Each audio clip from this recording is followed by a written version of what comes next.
Hello everyone, this is Sarah from English4educators. Today I'm going to tell you how I work with the flag in my English lessons.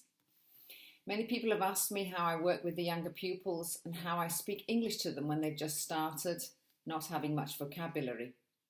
When I first started teaching the 6-year-olds, I had no idea how they were going to react to me or to the language. There's a general consensus among English language teachers that we must speak the target language from the beginning. And so I did. I was being the clown, I was the actor, I was being the animal, I was everything, and I was exhausted. I made a lot of mistakes, but out of all the mistakes, a few things worked, and one of them was how to work with a flag.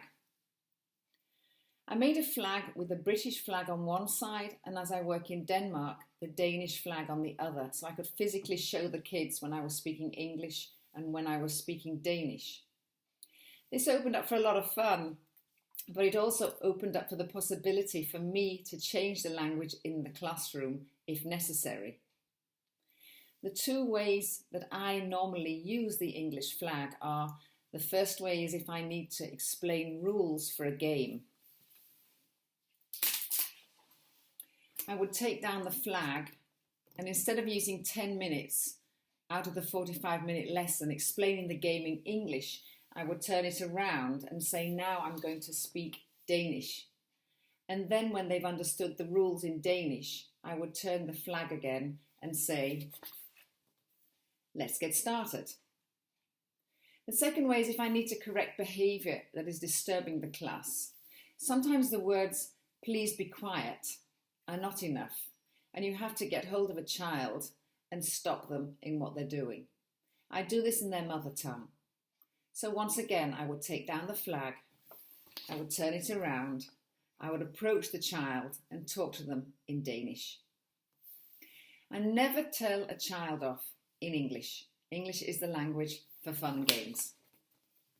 When they get the message, I turn the flag around again and say, good job, and we carry on with the lesson. This gives pupil a clear definition of when we're speaking English and when we're speaking Danish. Sometimes you need to speak your mother tongue. There has to be a clear structure in the classroom. Please don't do what many do, and that is to say something in English and then translate it straight away into the pupil's first language. The children are clever. They quickly find out that everything you say you're going to translate, so why should they listen?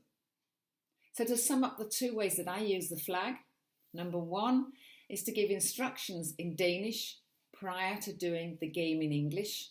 I use the flag.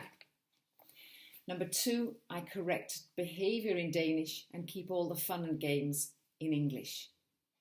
I hope this has given you an idea of how I use the flag in my teaching. You're always welcome to contact me if you've got any questions.